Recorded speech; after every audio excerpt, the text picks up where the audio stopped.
Hi, it's Julia from Russian Speaking Club, and today we will talk about Russian grammar. So it's not as bad as it might seem, and the prepositions are definitely not the most difficult topic of Russian language, but you need to know them in order to speak Russian fluently. Yes. Some of them are tricky and even native speakers don't always use them correctly, but these are only complex cases, and today we will discuss only the most necessary. Russian language prepositions work the same way as they do in English, but with one significant difference. They put the phrase that follows into one of the 6 grammatical cases. But today we will discuss top 10 most used Russian prepositions and others that you can meet in Russian.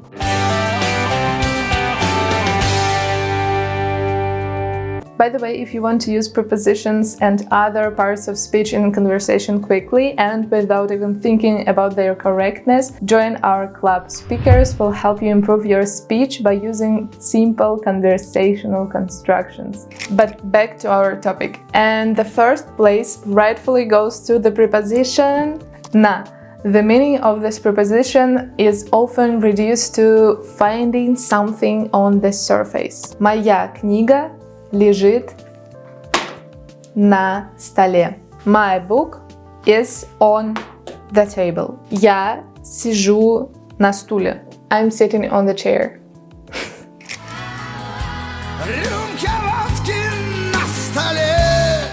В.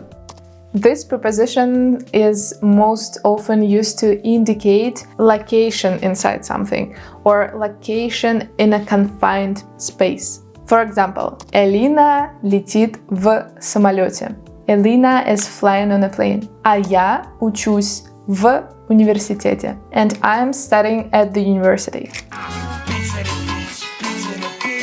У. Most often it means location, replaces the preposition about when something is nearby, or perform a possessive function when someone has something, and is used with a genitive case. Мы встретимся у метро, чтобы Алина передала мне книгу, которая есть у нее. We will meet at the subway so that Alina will give me the book that she keeps.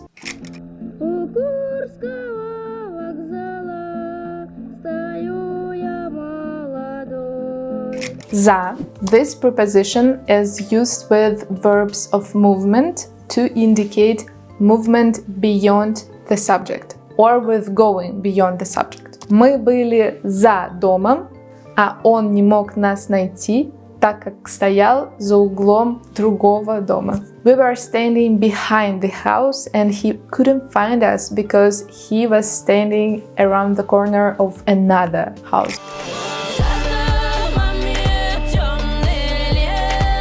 Is. It is used when we leave from somewhere. That is, we perform an action that can be described as from the inside out. Я вышла из дома, в то время как моя мама выглянула из окна. I left the house when my mom looked out of the window. Мы вышли из дома, когда во всех окнах погасли огни.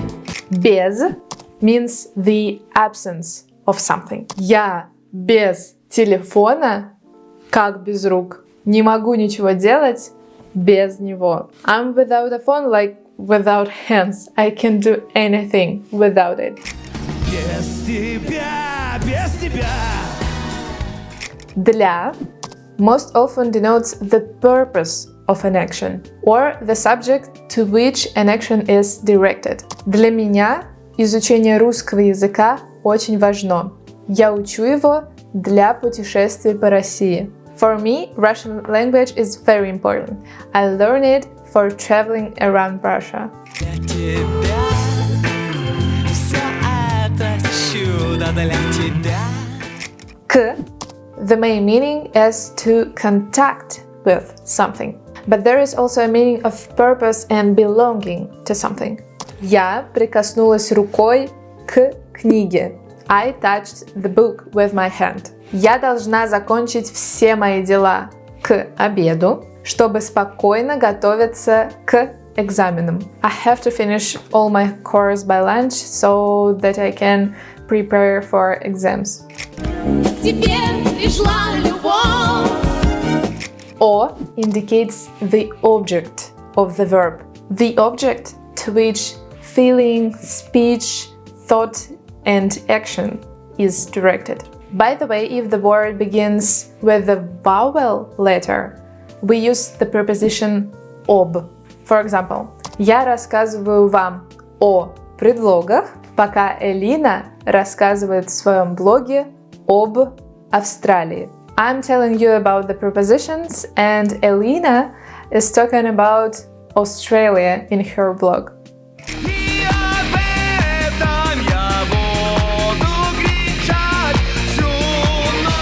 S is most often used in the case when the direction of movement is described, which can be characterized like from top to bottom, or to indicate the reasons, circumstances, to justify an action. Днем я ушла с пар, чтобы поспать. In the afternoon, I left the unit to sleep. Моя кошка спрыгнула с кровати. My cat jumped off the bed. Well, we have learned the most popular Russian preposition. Try to combine them all in the sentences and write down in the comments.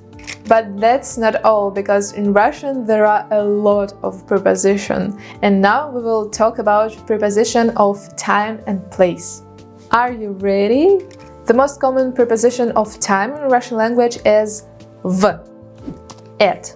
We have already talked about this preposition, but in a different context. This preposition is most often used to indicate location inside something, or location in a confined space. But we also use it when we need to say that something happened at an exact time. For example, я прихожу в университет в 9 утра. I go to university at 9 a.m. В 9 утра по местному времени. Another time-related preposition is s, since. It allows us to say that something started or starts at a definite time. For example, моя мама работает с 11 утра.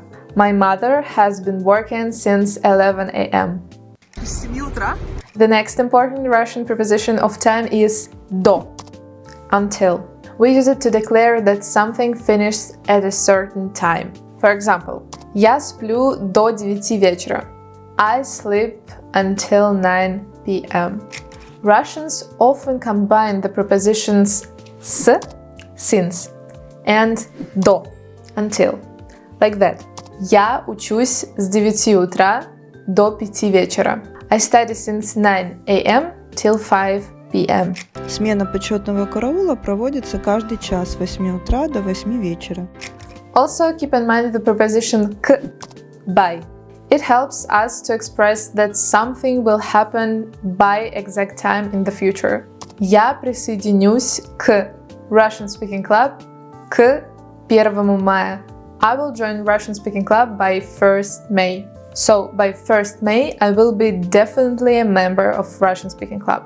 Построится школа к 1 сентября через 3 месяца. Finally, try to remember the preposition в течении, during.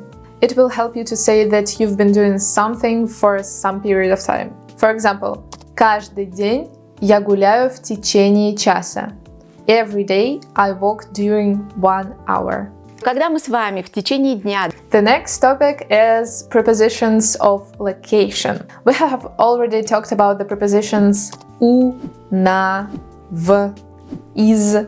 Therefore, now we'll analyze their connections and other more complex prepositions of the place. Another way to mention that you are standing near something is to say the preposition возле and около, near and by. And there is very similar preposition у. You need them to say that something isn't far away from you, another person, another subject. For example, я сейчас у метро, я сейчас возле метро, я сейчас около Metro. I'm near metro, I'm by metro. Около дома крокодила так неудобно получилось. If you are going to talk about the location of something in space, use Russian prepositions позади, behind, and впереди, in front. Позади меня находится стол. There is a table behind me. And впереди меня камера. Зато впереди меня... Позади меня находится дом. Other important preposition of location you need to know is над, above, and under, под. Над and под. Мой кот под столом. My cat is under the table. And потолок надо мной. The ceiling is above me. Над этими слабыми угольями. So that's all for today. Thank you for watching this video and join our Russian speaking club. And if you want to know more about Russian preposition, or maybe you want to be a master of Russian grammar, write down in the comments and see you soon. Bye!